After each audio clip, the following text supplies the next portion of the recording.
Good afternoon, everyone. I'd like to call the Town Council meeting for Thursday, March 20th, 2025 into session. Kim, if you'll please call roll. Ms. Quetch.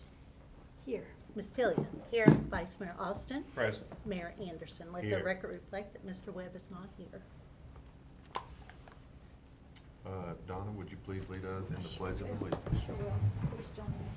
I pledge allegiance to the flag of the United States of America and to the republic for which it stands, one nation, under God, indivisible, with liberty and justice for all.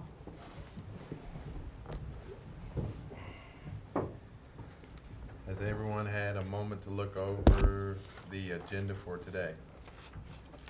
And if so, would someone like to make a motion for the approval of the agenda? I'll make that motion. I'll second. If there's no discussion, Kim, would you please call roll? Ms. Quetch. Aye. Ms. Pillion. Aye. Vice Mayor Austin. Aye. And Mayor Anderson. Aye. We have no one signed up for public comments today, which will lead us to proclamations. And Kim, do we have the proclamation? If I could, Yes. Mr. Austin, would you like to read this proclamation? I'll be happy to, Yes, sir. sir. Tim, do you have a copy? Sorry. Mm. Do you have a copy of the proclamation? I do. Thank you. The first proclamation, or the one proclamation that we have today, is going to be honoring the firefighter and emergency service personnel. And I'm going to have Vice Mayor Austin read that, and then shortly after that, I'll have Chief Tim Estes come up, and we'll go from there. Thank you, Chief. This is the proclamation honoring firefighters and emergency services personnel.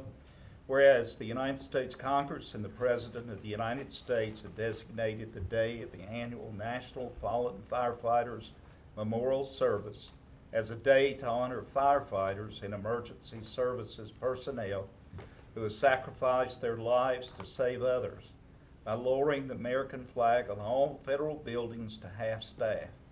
And whereas an average of 80 firefighters courageously make the ultimate sacrifice in the line of duty each year, and whereas firefighters and emergency services personnel play an essential role in the protection of lives and property in our local community, and whereas the National Fallen Firefighters Memorial Weekend also marks International Firefighters Day 2025, and whereas it is of major importance that we increase our efforts to reduce deaths, injuries, and property losses from fire.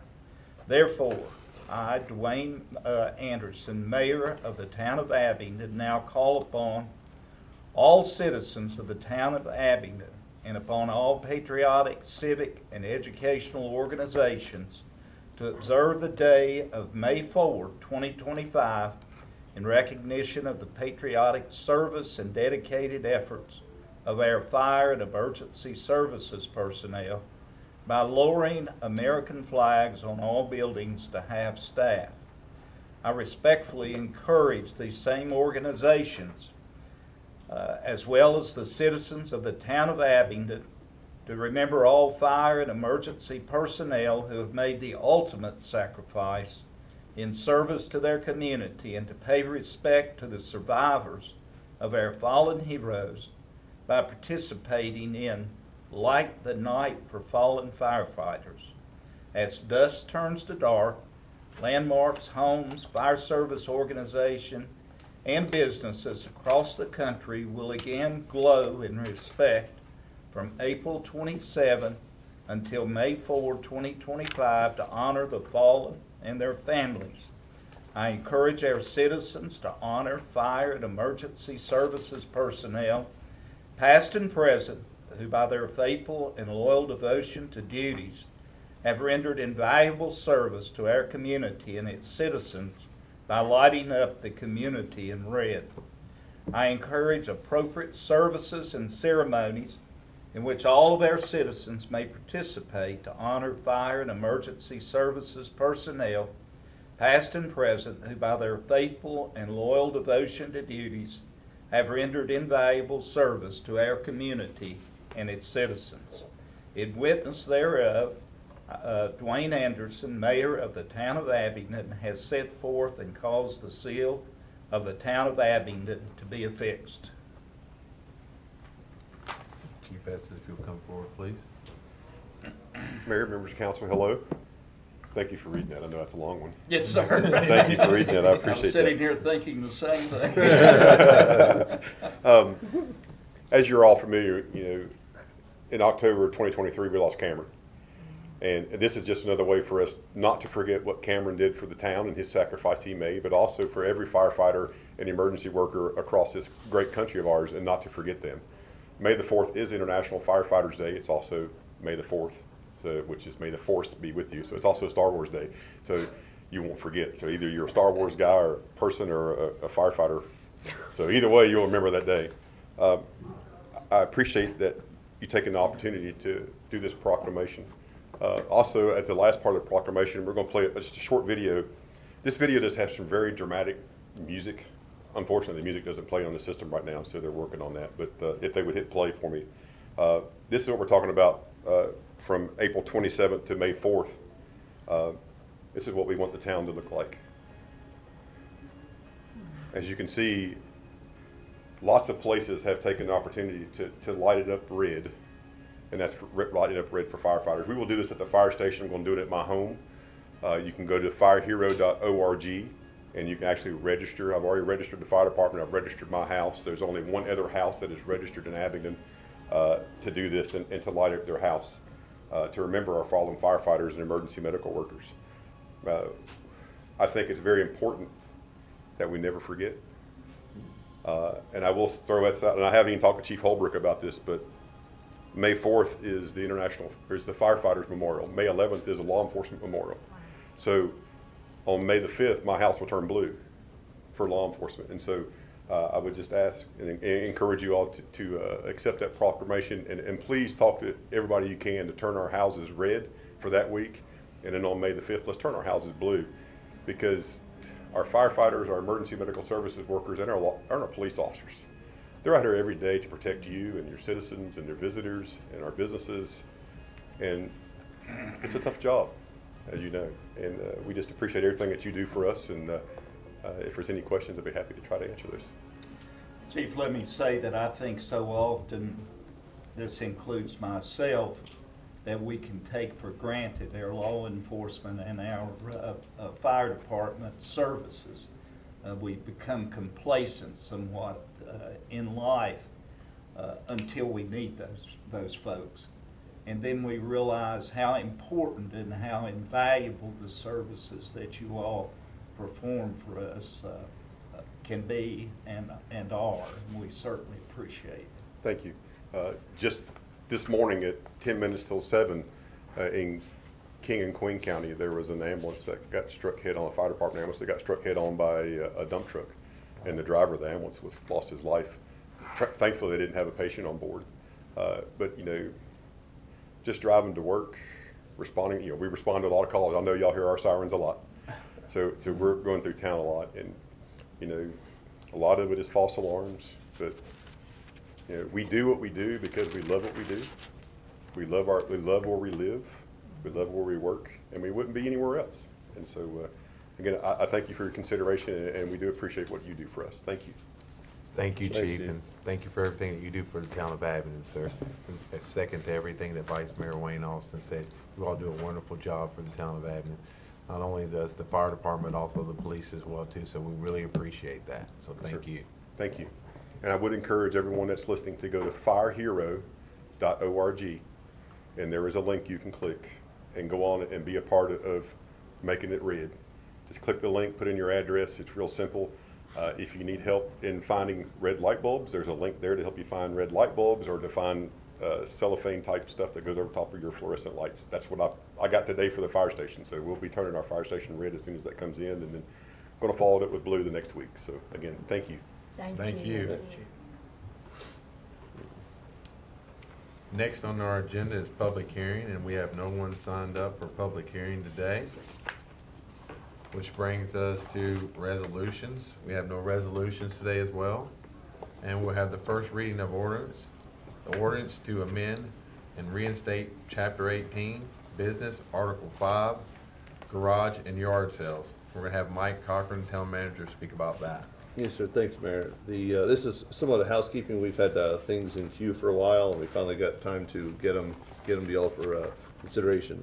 The ordinance currently calls for a $3 fee for a garage sale. We allow 2 per year. The $3 fee is it was waived a little while ago before I got here, but it's still set up in the ordinance. So we're going to remove the fee.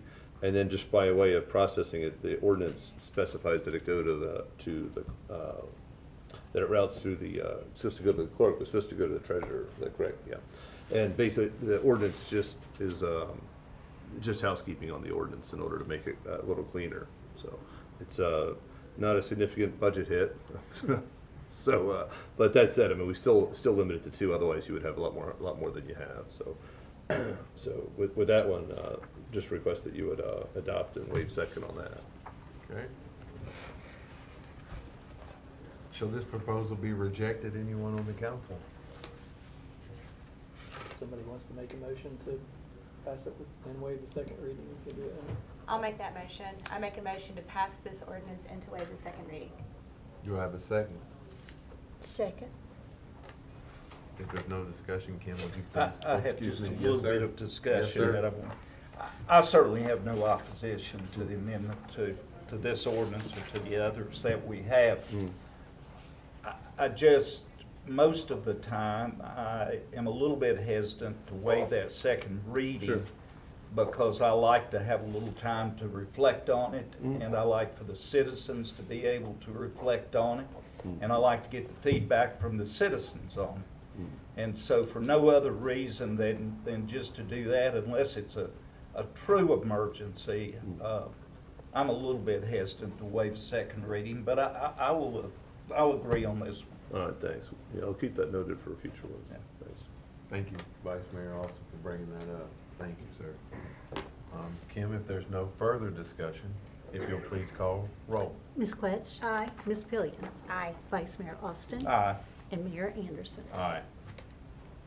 Next on the first reading of ordinance, we have the ordinance to amend and to reinstate Chapter 54, Parks and Recreation, Article 4, Town Parks, Section 54 through 76, Rules and Regulations. We'll go back to Mike Cochran, the Town Manager, on that again, if that's okay. Yes, sir. Thanks, Mayor. This one is, again, it's more of a housekeeping one. As you recall, a little while back, we agreed to allow for the e-bikes on the trail, and it's currently not allowed in there. And then there's a couple other ones. We have music events on Remsburg Drive, and then the ordinance currently prohibits alcohol being consumed on our property. But when we have events, basically the law, we're trying to adjust the law to allow for us to have the events. We currently have the events, and I don't want to be in conflict with what we're actually doing. And that's for organized events. It's not for like 3 people to hang out at the farmer's Yes, sir. market. Yeah, it's for organized events, but we are doing those on a limited basis. And so it's just a housekeeping on the rest of it. How does it seem? Have you had anybody question you about the e-bike situation on the Virginia Creeper Trail, Mike Cochran? I have not had anybody ask me about that, other than in talking with some folks out in the community. I mean, people are supportive. I've not had anybody say that they're bad. Now, I was at soccer the other night, and someone drove a car down it, and that was not good. Derek and his wife and daughter were there, and there goes a Kia Optima going the wrong way down the Creeper Trail, and Chief was there. So anyway, we got it handled. I don't know how you get lost and drive down the Get on the Creeper Trail. by the restrooms, I believe, coming in that way. But anyway, long story short, he put on his cape and took care of it for us, and yeah, it was resolved. But yeah, definitely unusual. But no complaints about the e-bikes at all. I Yes, mean, sir. again, as with that one, if we find that there's a problem, then we'll address the problem. But I think the majority of the folks that we have are just respectful visitors, which is kind of what the hope was. Does anyone on the council have any questions about the, No, but the signage is nice. There's lots of new signage on the trail. Yeah, we're For trying to. bicyclists, that's very nice. I've noticed that as well Nice. too. Yeah. Yeah, we're trying to, there's a fine line between enough signage and sign litter, and we're trying to find that balance. So, so, and then this one, we can push this one for a second read if that's a desire too. Would you all like to push this for a second reading? I would. All right. Would anybody like to second that motion on the second reading? You could just say the magic language then, if nobody wants to waive the second reading, Mayor. Well, I think, do you want to waive it, did you say, or do you? No, I'd like to have a second Mm, We reading. would like to, on it. we would like to have a second reading on this. Yeah. If that's okay. Do I have to second that motion, Jan? No, on sir, that? you just have to say, shall the matter be rejected, and then we'll pass the second reading. Should the matter be rejected? If not, Kim, will you call? Well, I don't have to Till call roll. second on it. reading. Yeah, so it'll go to second read, and then we'll get it in a few weeks. All right. The third on the agenda for ordinance is going to be to amend and reinstate Chapter 50, offenses and miscellaneous provisions, Section 50 through 3, Halloween, trick or treat, visitation, and special curfew. Mike Cochran again on that one. Yeah, so again, this is one of the housekeeping ones. As you recall, for the last couple of years, we've done Halloween on Main Street, and we get children of all ages on Main Street. And our current ordinance says children of 12 is where the age limit was on participation. And if you've been to our trick or treat on Main Street, there's a lot of kids that are either a really well-fed 12 Yeah. or they're older than 12. And one of the things I don't want to do is have ordinances that conflict with what we actually are doing. And so what this ordinance revision does is it allows the children of all ages to participate in the town function. And yeah, it's just allowed for all ages. It's just the age restriction, and I had this similar issue in another state, and my daughter was, I think, 14 at the time, and her friends are twins, and the discussion was like, why does a 14-year-old need to trick or treat? And then the other mom was like, isn't it great that they still want to trick or treat? Yeah. Because they grow up too fast as it is. So that's it. I mean, I think we have a great community, and it lets everybody, kids of all sizes, participate. I think that's a wonderful thing that we do with the Halloween. My kids tend to enjoy it, and it seems like it's progressing every year. Although the numbers are going up, so I think it's something that what the town does for the community is really a wonderful thing with the Halloween thing. Cool, thank you. Shall we propose should this proposal be rejected? Anyone on the council?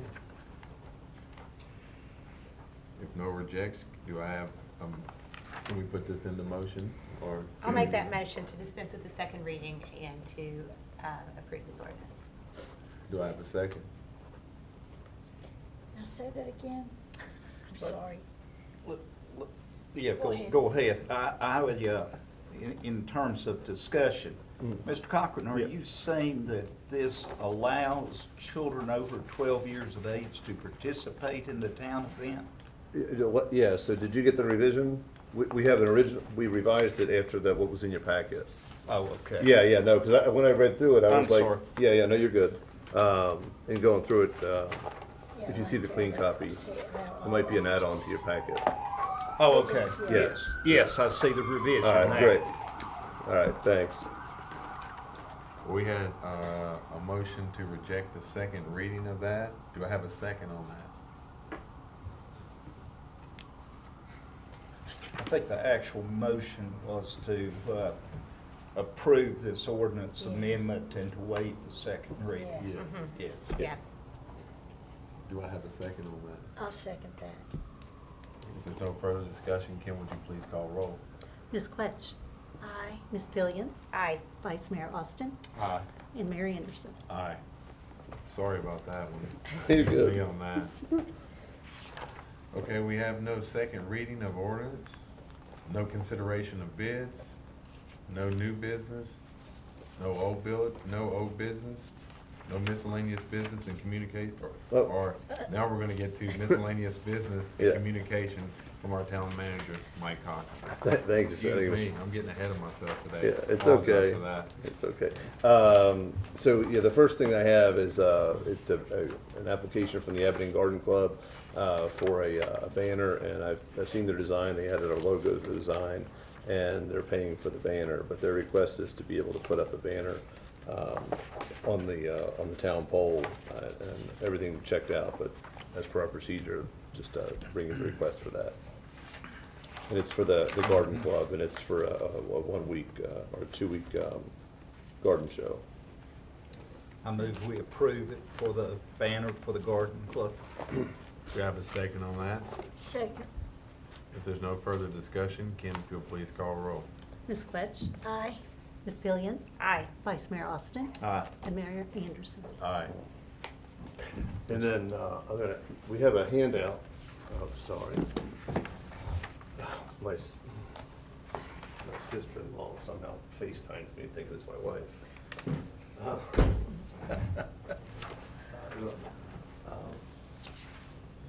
So Nate, if you could roll up that,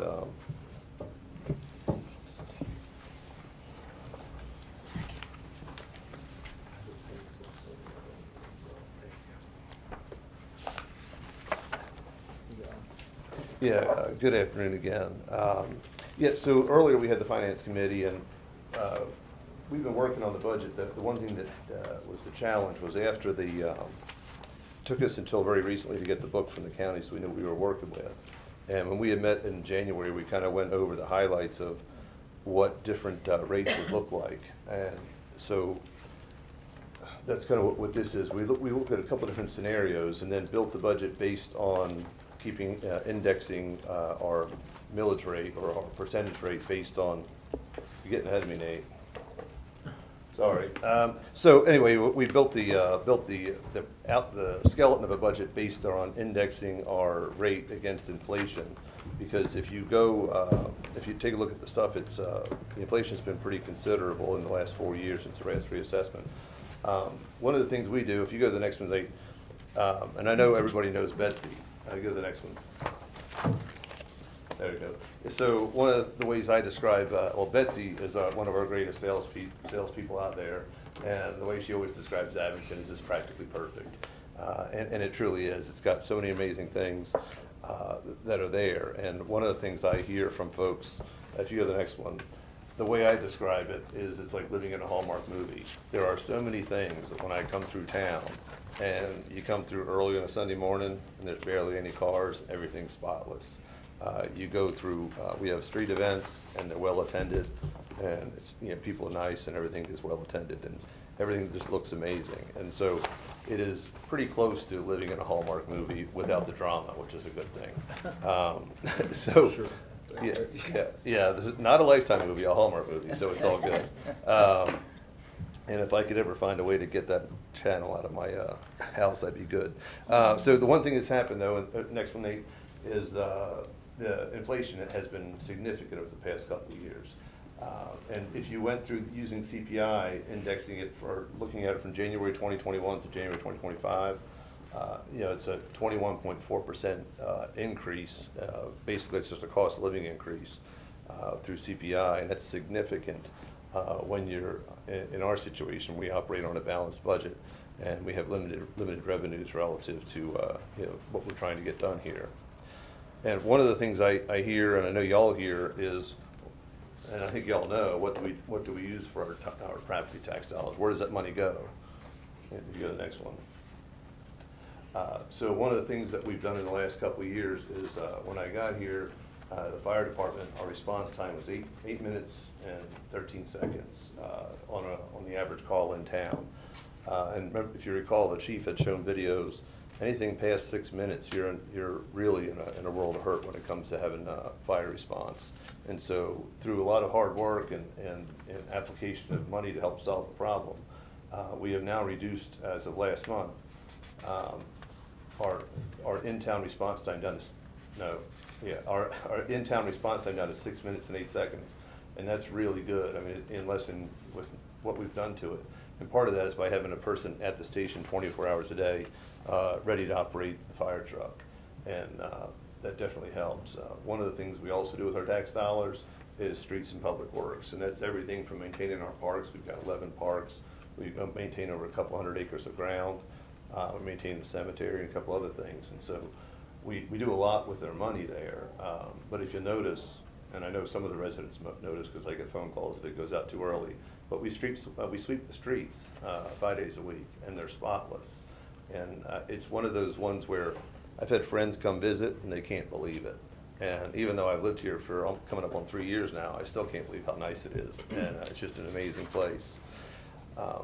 So with the law enforcement, last year we made a budget commitment to the police chief and to the police department, and he went from losing three, and then, well, five within a 1 year period, but 2 and then 3.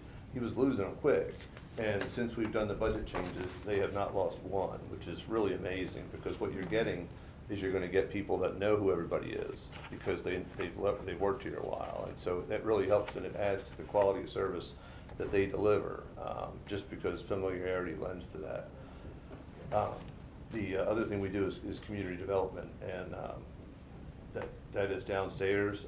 We have, like, if you're wanting to do a project in town, we have a concierge service where you meet with Rick and you meet with everybody that handles whether you're doing flooding, because sometimes people want to go and do land disturbance but not do. We make sure that everybody does it the right way so they don't get in trouble and they don't cause problems for themselves or everybody else. Like, some communities, if you don't pay attention to that stuff, they'll start tearing the land apart and your neighbor floods and you don't know why. We don't allow that. We pay attention to all those things. And so the other thing they do is, like, when they meet with our, if you're a new business owner, they'll meet with you and they'll tell you soup to nuts what needs to be done. And their goal when you sit down isn't to tell you no. Their goal is to tell you how it can be done, which is not always the approach that people get when they go to government. But I like us to think as small G government, we're here to help you. We're not here to make it hard for you. And we do everything we can to help them. Recreation and parks. We are extremely committed to recreation and parks, besides the mowing and maintaining of them. We have the Meadows. That's a phenomenal business up there. And then we have the Coombs Center. And then we also have tourism and economic development. Everything from the January jams that we just had to the things they do throughout the year, the Halloween on Main Street, working with the tourism people all over the place and bringing in tourism. They operate and they do a real nice job. And then probably the least appealing or least glamorous part of the job is administration and coordination of services, and that's most of the folks that work here in Town Hall, and we just kind of make things happen. It's just what we do. You know, the next one. And then the other thing is like, what do we get for our property taxes? Again, following up on that, on just 2 of these items, and these are 2 of the biggest items we deal with. The Coombs Center. The Coombs Center is phenomenal, and we've made a pretty significant investment in it over the last year or so. We added a pool heater so that people can extend their swimming times during for the outdoor pool. We've spent significant money significant amount of energy on renovations to make it so it's soon to become a 24-hour facility, so that when people want to work out after hours, they can go and do that. It's still in process, but we have a couple of things left to finish that up. But the Coombs Center, it's a phenomenal facility, but it does cost money. And so the one thing with the Coombs is it has a lot of people use it, and we raised rates on the non-town residents last year. I had requested money from the county. That didn't arrive, so we had to increase rates, and we did that. But there's also a point where you raise the rates so high that you lose customers. And one thing I don't want to do is further penalize people that don't live in town. I wish they all lived in town, but nonetheless, I mean, I go up there and you see families up there, and you know it's expensive for them. But so with the Coombs, about 65% of the users don't live in town. About 60% of those live in Washington County, but not in the town of Abingdon. And year over year, we request money, and year over year, we get $27,000 from them. And $27,000 is about a third of the electric bill. I mean, it doesn't cover the cost of doing business. It's unfortunate, but that's where it's at. And then on fire services, I know you recall last year we had dealt with the fire services, and my point is that we shouldn't have to use tax dollars from the town in order to provide services to the county when they're collecting taxes for the services. But in our case, this year for the budget, we have $805,000 allocated for fire department. 63, and if you recall last year, they changed the response zone, so we're second due on a lot of calls. But when you look at the data, we're still, a lot of times we're first, even though we're still second due, because we're going. If it's wet, if it's orange and hot, we're going. So we still go, and a lot of times we beat the first 2 units there. But by looking at the data, 63% of our time on fire calls, like when they're out, from the time they leave the station to the time they get back, 63% of our time is spent in the county. And when they're out in the county, they're not in town, which would hurt our response time. Like we just got notified yesterday that our funding from the county this year will be $111,000. That's nowhere near what it costs to provide those services. But if you took the two services that we do provide, or that are these two, this is just two that that are easy to quantify.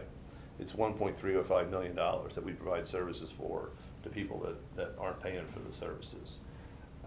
And for every dollar that we pay, if we are at, for the purposes of discussion, if we're at 23, the county is looking to go to 46. And so, but we pay ourselves, so for every dollar I pay in my taxes, I'm paying them too. And that just, it gets to be somewhat unfair when you actually take a look at how the numbers work, because we need to have the revenues in order to provide the services. And there's a couple ways to get the revenues, and I'll get to that. But And this 111 is exactly what it was last year, right? exactly the same, the exact Okay. same, yeah. And I sent a very detailed letter over explaining what we've done and what it costs and all that. And What's the response that you get when you send the email? Are you getting a response back, or? don't even get a thank you. What we get is we get a notice from the budget department that says this is what you've been allocated based on the recommended budget. And it's the same year every year. But what is frustrating is that we go out of our way to provide excellent services to everybody, regardless of where they live. But when those services aren't being provided by the folks that are collecting the money, that really is a tough situation. But again, we're in it for the bigger picture stuff. I'm not going to let somebody's house burn because they don't want to Totally pay. understand that. Because Yeah. there was a time in history where if you didn't have that symbol in your house, they would. There's areas where they had that. But it's obviously that area has gone by. But I think in the chief's reign or his time during the fire department, they had that's the way it used to be. And I know in the bigger cities it was that way years and years ago. But anyway, we're out there to provide the services, but it really is disappointing when you go to great lengths to articulate the costs of providing those services, and we still don't get the extra response. If you go to the next one, we got water. Thanks. The other thing that we spend money on, this is 21 to 25. Electricity. Everybody loves electricity. It beats being in the dark. But electricity, in 2021, we were allocated $237,847 across everything we spend money on. Now that includes, that's a lot of money electricity, but our lights throughout town, that's the majority of that money. This year I believe it's $190,000, and that's cost of putting up all the lights and maintaining the lights, because we don't own them. We just pay a tariff, they call it, but it's not a tariff in the current political sense, but a tariff, and that's just what the power company calls it. And so between the two electric bills and everything else, and we've done things to economize. We've spray foamed a lot of buildings and all, but as you know, the rates keep increasing probably faster than inflation is including. The other one that we spend money on that's just gone up at a higher rate than inflation is our tipping fees, and that's taking garbage to the county, or taking garbage to the landfill. Now we take them to Bluntville, and it's a decent drive to Bluntville, and of course we've gone from 123 to 180 in tipping fees. And to offset some of those is when we go around and pick up trees, we now provide the trees for free to anybody that wants them out there on that field behind Latcher Field. Yeah, what's that? Latcher Field. Yeah, behind Latcher Field, yeah. And so, that's helped because it reduces our tipping fees, reduces our turnaround time, but we still have those costs involved. Vehicle maintenance, when I got here, we were leasing a lot of cars, and when you crunch the numbers, and then there was a lack of availability on cars or trucks, it didn't make sense to continue to pay what they were asking for on leases, because you're still paying property tax, you're still paying, there's a whole lot of extra costs that were involved, and we couldn't get vehicles anyway. So we switched over to owning them because we had a bunch of vehicles that were decent, but some of the stuff, when you don't have things that are new and they're under warranty, you start having to fix them yourselves. And so our vehicle maintenance this year just went up. Now we do have a mechanic now, and we hope to be able to keep them, and maybe we can keep some of those costs down. But when you have to outsource repairs, it gets really expensive. It just seems like you could buy several vehicles, though. Well, you can, but we have a lot of vehicles. Oh, okay. Yeah, and that's the thing. I mean, to give you an example, like when we were trying to lease, I had sent over a request for an 8-foot Dodge 3500 or whatever their 3/4 ton or whatever their 1-ton truck is, 8-foot Dodge with a regular cab, air, obviously air conditioning, but the the plow package, sticker of $53,000. They wanted $1,053 a month for 60 months. Now, I'm not a mathematician, but that math don't work. Why am I going to lease something for 60 months? And it didn't make any sense at all. Their leases were just getting not to be very favorable for us. If the market ever changes, then we can obviously go back and look at that. But right now, so what we have is we have quite a few vehicles that were at the end of their lease. Where purchasing them was the far more efficient way to do it, and so that's what we want to do. And then the second one is local roads. Now, in the 2021 budget, there wasn't any local road money put in there. The local roads are the non-urban maintenance roads. We restripe annually. We do a lot of great stuff with our roads to make them look like they look, and it just delivers the impression that when people come here, they're like, "Wow, my town doesn't look like this," and they're right. But the non-urban maintenance roads, an example of why we had to put this in the budget this coming year, and it's not the final budget, but it's what the department was requesting, and it seemed reasonable. We're doing all our sewer work throughout town, and so if you go down to like where they're at right now, down on Court Street, that second to last street on the left, it's a long one. What the contract calls for on that sewer work is to just patch it, and then you're going to have a big old patch on there, and then you'll have potholes, and it just won't look or appeal that well. Public Works' intention was to go through and pave those, not tear up and freely fit the whole thing, but basically a maintenance coating on these roads. And that way you'll have the nicer roads. It's not cheap because asphalt is incredibly expensive, and so the plan was that because this project's going to be going on throughout town for the next 3 years, is to pave those when they're done. And so, it's $350,000. It's a lot of money, but it is added to what the total cost in the budget was, or what we're looking at. And then the last part is facilities maintenance. We have a lot of facilities, and they require a lot of maintenance. And these are just operational costs. This isn't capital renovations. It's just maintaining the things that are in the facility. So between 2021 and 2025, we have a $614,000 increase, and so we can get rid of the local roads if we need to, and that will save some money. But again, it goes back to the look and feel that people have in town when they go through town.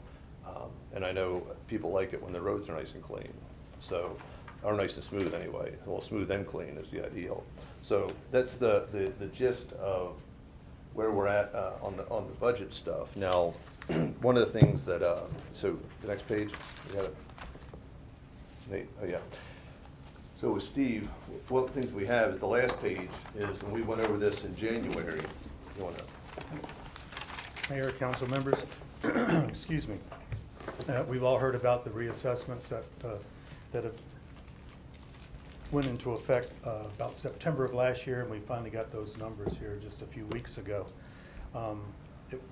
Somewhat surprising, the extent of the increase from 2021, which was the last reassessment, to now. Just in the town of Abington, on your sheet, you'll see that the taxable value of property in town went up by 47%. In the county, it was 50%, but in the town, it was 47%. And you'll see the breakdown here that I've put in between land, the improvements, the total, and then the exemptions. There are any number of exemptions that we have for nonprofits, for churches, and things of that nature. There was a pretty significant increase in the exemptions.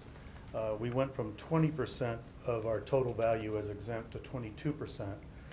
We had two major properties that were on the taxable rolls that are now on the exempt rolls, not the least of which was the beautiful EO facility, which is of a tremendous benefit, not just to the town, but also to the region. But that did come off of the taxable roll.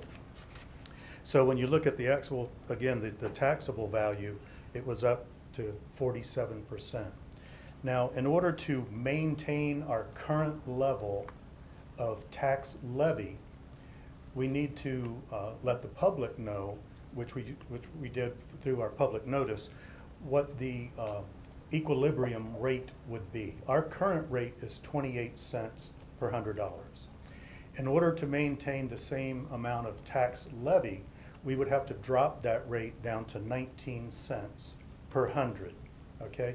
Even with that, it's important to note, for the citizens to note, that even with that equilibrium rate, some people would still see their tax bill go up because this has to be based on the aggregate average, not an individual property holder. But that's what the rate would have to be. If we were to maintain the 28-cent rate, of course, the bills would go up 47% on average. Some more, some less, but on average, which is certainly not palatable to anyone. The budget that Mike has been referring to is still in a state of flux. I mean, it's still in the early stages and we're working things out. But as part of that analysis that we've done thus far, we were looking at a rate of 23%, or 23 cents, excuse me, which would be in line with the last 4 years of inflation. It would still be an increase between the equilibrium rate and the 23 cents, that 4-cent difference. But that was recommended. You'll see on your sheet there are a number of scenarios from the 19 cents, 21, 22, 23 cents as potential scenarios. But this gives you the extreme ends on both sides. The 19-cent equilibrium rate, the 28-cent current rate, and then below that you'll see some scenarios. Again, this is on average of the property values. I'm sorry, that wasn't on there. But I did some analysis just for average price homes in Abington. For instance, a $500,000 current value with the 47% would be now $734,000, and their tax bill would go up $229 a year. Okay, that's just an example, again, because these are gross averages, not individual property owners. Some folks' properties went up even substantially more than 46% or 47%. I do think it's important to note, for the citizens to note, that we don't contract this reassessment, number one. Number two, it's mandated by state statute that reassessments do occur on a regular basis of every 4 years. The county hires the assessor, they do the assessment, they make whatever adjustments through the appeals process on their end, and then we get the book based on the values for the town. So that's, this is what, no vote needed today. This is just a point of discussion. We'll have a public hearing on April 7th, and then another public hearing at the mid-month in April for for you to make the difficult decisions that need to be made about the tax rate and the impact on the tax bill. And there's the one other option that we have is, obviously we rely heavily on meals and lodging and sales tax in order to do what we do. The one option, because we looked at what other jurisdictions under 10,000, and what other jurisdictions, I think you might have the copy of this, what other jurisdictions under 10,000 in the state, and then others in the surrounding area where they're at on their lodging tax. We're currently at 7%, and if you were to go to 8%, each percent is approximately $200,000 based on what we receive today. And so you can adjust that rate, and then every time you do that, you're being able to take it out of the ad valorem and be able to reduce that millage rate down. And that would be a real savings for our residents as far as the people that live here. And that, from the looks of it, you can tell, City of Bristol's at 15%, which I think is maybe on the high side, but other ones, Christiansburg's at 9%, Withville's at 10%. We're still low relative to the others. And again, part of the reason they come here is because it's so amazing. And so the goal is to try and maintain the amazing and also have it to be a relatively affordable place to live, other than actually buying something, because that gets expensive. But for our residents, I understand the value of getting the most bang for our buck. But in this case, I think we have a really, really solid tourism numbers. And so the purpose of this whole thing was just to kind of get feedback on the rate. But I can certainly take this back, and I said, there are things that are in the budget that we can scale out of the budget and reduce the anticipated budget or to protect the budget. One of the things that we're trying to get done is in Public Works, we pay a lot of money to outsource stuff, and we've also got people that have a lot of experience, and before they retire, I'm trying to hire people to mentor under them, to bring them up. Because if you lose your master craftsman and no one's learned that craft, then every time you want to get something done, you're paying a lot of money for it. It's a whole lot easier for us to be able to take the projects in-house, but in order to do that, you have to have people to bring up. And that's part of what's in the budget and in the draft where we're at thus far. But so we can narrow it down, but I just wanted to kind of get a feeling from y'all as to where you were at. Like, we can certainly look at meals and lodging, or not meals, leave that alone, but the lodging, be more in line with our neighbors, and still deliver a budget that would actually reduce the realized tax rate to the residents. Well, how far along are y'all on the budget?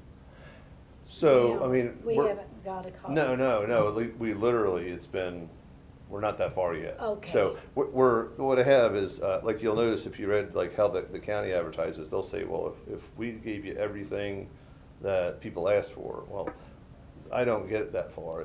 When I get it, I have to scale it back, and then we scale it back a little bit more. And then we got to the point where, because of the rate change, they haven't changed rates since 2004, I believe. It went from 32 to 28.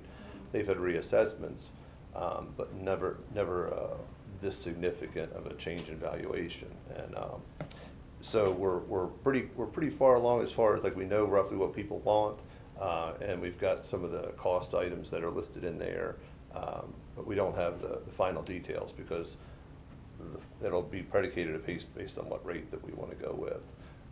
That's kind of where we're at. But as far as like how many bodies you need, all that is there. I'm not a huge fan of adding bodies unless they're really well justified, just because bodies are expensive. And yeah, so that's kind of where we're at. But we still have a little bit of time left to go. Obviously, we got a little bit of time, but we put just a good amount of energy into getting it to where we're at thus far. And then, like we had kind of discussed this in January, looking at the rate and indexing for inflation, but looking at it, if you can not index for inflation, but we'd have to find the money elsewhere. Or like I mentioned with like the urban maintenance, there are some bigger ticket items that are easy to not do. But I guess my concern would be then is we're going to have people that patches turn to potholes, and then it just doesn't look good when things go that way. So, Mr. Cochran, Yes, sir.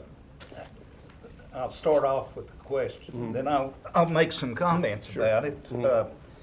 What involvement do you anticipate that the members of this council will have in formulating this budget, those who are not on the finance committee, which is the majority of the council? Sure. Now, that's the question to start with. The comment I'll make is this. It is, without oversimplifying it, budget's pretty simple.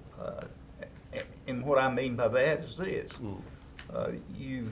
You either reduce what you pay out, or you increase the money you bring in.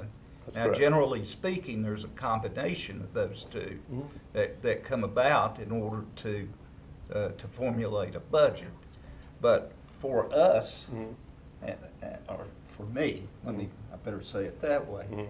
For me to be able to sit here and to make an informed decision and what I would consider to be an intelligent decision on whether we're cutting things, being whatever, or increasing, what we're bringing in. I've got to be involved in that some way. Yeah. And I see the numbers. yeah, we got to see numbers. Yes, if you recall, I don't know if we did it last year, but we called the departments in. Yes. And we're pretty much at that spot right Okay. now. But Okay. because of the need to advertise, with the rate change, the statute required us to advertise at a certain point, which was due Monday at 5, I believe, Kim, is that right? Yes, it'll be published on March 27th. Yeah, so it was due, which is why we had to advertise. But as far as getting folks together, we didn't get the book from the county until Right. a week and a half. So it kind of pushed our time compression together. the one piece of information that we still don't have is I wanted to be able to show what rates impact, like how many people are in this band, and this band, and this band, so you have an idea of what it's actually impacting. We don't have that yet because the data is not able to be aggregated that way. Was the advertisement date changed, you say this year by statute? Well, because we are changing, the proposal was is to change the rate, so we had to advertise it. It was an average, sir, by the Code of Virginia that we put in the paper. Yeah. Right, I understand that, but was that date changed by statute this year? Well, No, one of the reasons why we had to post it when we did was because the treasurer's office has to have the rate by mid-April in order to send out the tax bills, which will be due in May. Yes, sir. And so in order for her to know what the rate is, there had to be these discussions early on and then have the public hearing in April and then again in mid-April so that she could get those rates to the bill. And that's correct. what the scenario was. Is it not the next fiscal year, though? Isn't this not going to be the May billing, but the November billing? No, this is the May billing and for whatever reason, the taxes are based on calendar year, even though we operate on a fiscal year. Okay. And so, like when we did the budget last year, we didn't anticipate any rate change or any assessment change for the revenue for this May billing. There may or may not be, depending on what the final result is, and then that would be an amendment to this year's budget. But the taxes, it was news to me when I first got here too, that the taxes are based on a calendar year. And the notice says there'll be a public hearing at the April 7th Right. meeting. Yeah. Well, time is flying with this. It's the 20th, My calendar yeah. says it's late March right now, so Yes. if we're gonna be involved in it, we need to get going with Yeah, yeah, this. absolutely. We can get something lined up next week we have a little bit of time, but if I can get Kim to poll, if we can get you in 2 at a time, however you want to do it, and we can go through it, if that works for y'all. I think that we do need to Yeah, maybe get everyone involved that's on the council Sure, with, sure. with the budget, and just so we can see Mhm. what we're thinking about and what people that are concerned in the community are thinking about as well too. And Absolutely. just to let everybody know, this is a proposed budget that was proposed by you all, not the council. No, I got it. Yeah, yeah. Yes. Yeah, no, absolutely, yeah. So basically what we do is I went through, based on what we, in January, or basically it was more of the same, but try and be as reasonable as possible within the budget, because we've not had, I don't get a lot of clamoring from the community about, we need this, because Yeah. we already provide a whole lot of really good Yeah. stuff. It's just a matter of how we can make it happen within the revenues that we have, and, yeah, so, but if, next week, if I can get everybody lined up, 1 or 2 at a time, and, I'd like to, myself, Yeah. and I don't know what the others, but I'd like to do it as a work session and have All of us we can together. give We can do that notice too, yeah. and do it as a work session and all of us be together at the same Oh, time. sure. Yeah, I think that's a we did it wonderful that way idea, last year. Vice Mayor Austin. Is I it think everybody? that's- Yeah, If we could Wayne make that didn't make happen. it last year, but we had everybody here. Okay, okay. Yeah, all right, well, we can do that too. We did it last year. All right. I think that's a good idea. Okay. You know, that way we could all be here and we all could voice our opinions on Sure, sure. what's going on in the situation. All right. And with that, that's the end of this rate discussion. We'll put something to get, we'll narrow it down a little bit tighter and then put together some alternatives, so when we meet, we can discuss it in detail. Does that mean you have to post it? Yes, ma'am. Okay. Yeah. Can I So- request, I'm Oh, sorry, sure. Kim. Can I request that we have some direct knowledge of what each level of increase would mean for our budget, please? Because the bottom line is, at a 23%, at a 23 cents per hundred, Mhm. that's essentially a 20% increase in taxes. But it's below the CPI. Right, right. I understand that. Mhm. But that's still a burden on our constituents. And I feel like as a council, we owe it to our constituents to see what the impact on the budget is going to be and on the services that we provide Mhm. at each of these levels. For sure, yeah, that's In order kind to of make why. an informed decision. Absolutely, and that's part of why I went through and highlighted the things that are expensive, because it is expensive to do these things. And so, absolutely, we'll put together some scenarios so people have an idea. like I said, the big ticket item is, you know, we have a couple new bodies that were requested. One for the Coombs, and then Public Works wanted a couple in order to help train up their personnel. And so, yeah, we'll put that together and let everybody have an idea where it's coming from and how different ways to pay for it. And then do it as a work session if you want to do it that way. So, that sound good? Do you want to see if the calendars are available? If you can email me, I'm sure some of you do have your calendars, but we're looking at the week, next week, the 24th through the 28th, or March the 31st through the 4th. Our next council meeting would be that following Monday, so depending on, and I would need, I'm pretty much good with anything, just as long as I have a 7-day notice, you know, so whatever day that is best for everyone on the council is good for me, but like I said, it's gotta have a 7-day. I gotta have about 7 days to know to plan my schedule. Yes, sir. Amanda, what are you looking like? Any day but Monday. Donna Quince, what are you looking like? I'm good. Mr. Austin? I can do any day except Thursday. I'll check Mr. Cochran's calendar and Mr. Trotman's.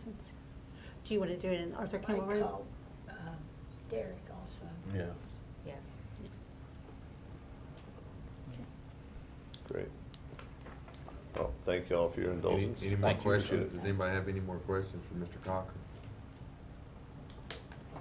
All right, I'll get it up. Thank you, I'll get it to you. Mike. Thank you. Thank you. Thank you, Steve.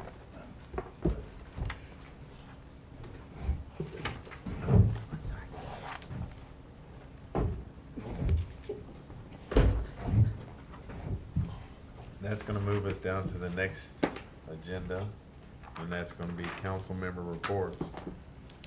Who would like to start? I will. Go for it, Don. Kim and I attended an awards ceremony for our tourism department last week, and I just want to announce that I was so proud because they won like 4 awards. And I've got a list here of what they won for. They won the Southwest Virginia American Advertising Awards, 1 gold for the outdoor guide, silver for the January Jams promotional materials, and a silver for the Start to the Heart promotion, and the People's Choice Award for the tourism video. And our next meeting is April the 1st. So I'm really enjoying being on that Tourism Advisory Committee, and they also work very hard. I'm proud of them. I got a chance this week to attend 2 ribbon cuttings, one today, well, Yeah. actually, one today and one yesterday. The one today being at the Bridgestone Tire over by the Food City Complex. I think they've got a nice little operation going over there. I know Donna was with me and Amanda was there as well too. And just if anyone is in the need of tires, please support the Bridgestone Tires, because that's a really nice facility they've got going on over there.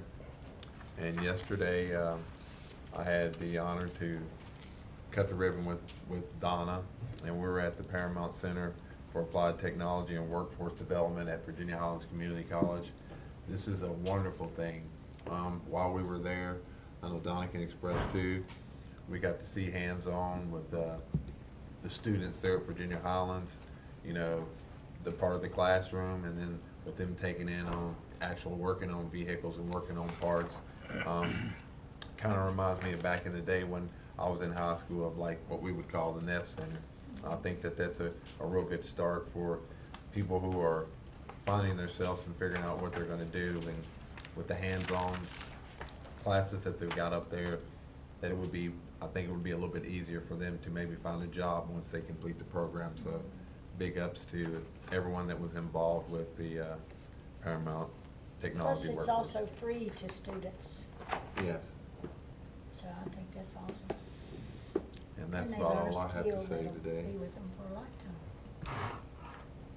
Vice Mayor Austin, do you have anything that you would like to add? I don't have anything additional, no, sir. Councilman Amanda Pillion?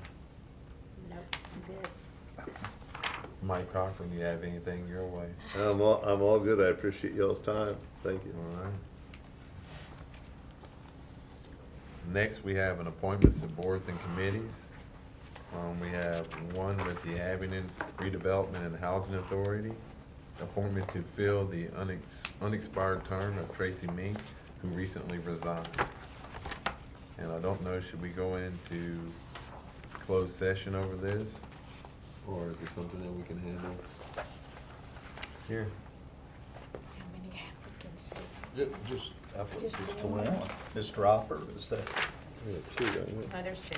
two? I'm sorry.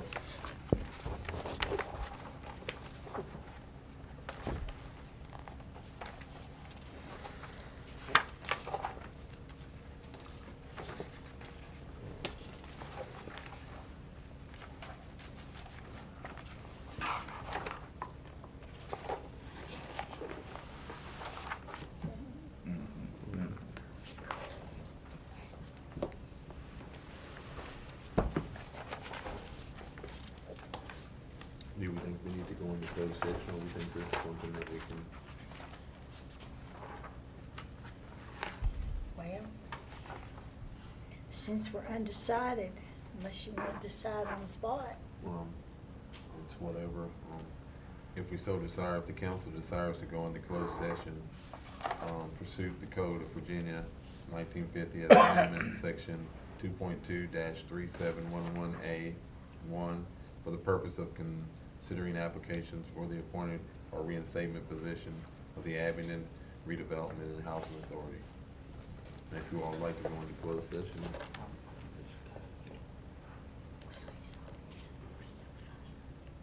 Yeah. Find it? Do you have a problem with that?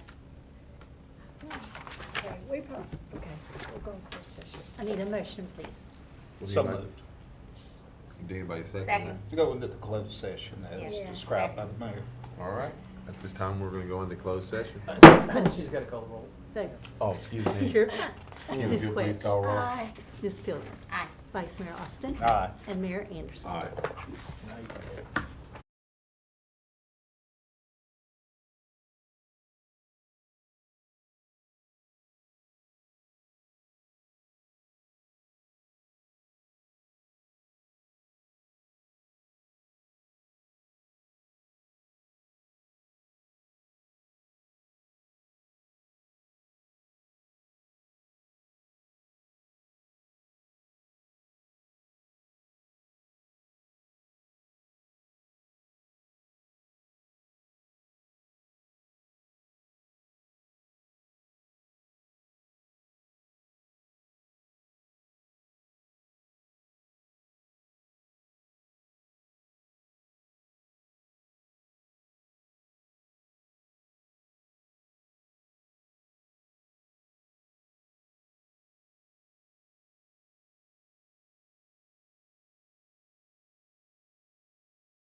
Make a motion that we reconvene in open session, please.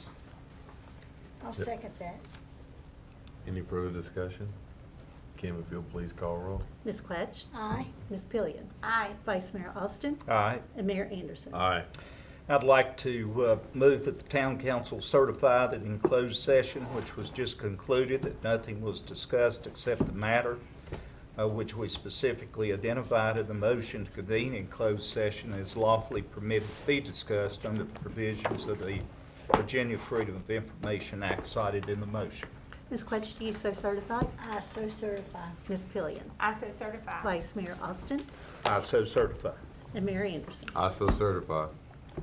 Mr. Mayor, I'd like to make a motion that we appoint Dr. Michael Rush to the Housing Redevelopment Authority Board.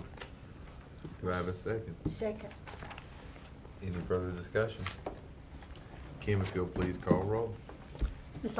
Ms. Quetch? Aye. Ms. Pillion? Aye. Vice Mayor Austin? Aye. And Mayor Anderson? Aye. And with that being said, we'll call this meeting adjourned.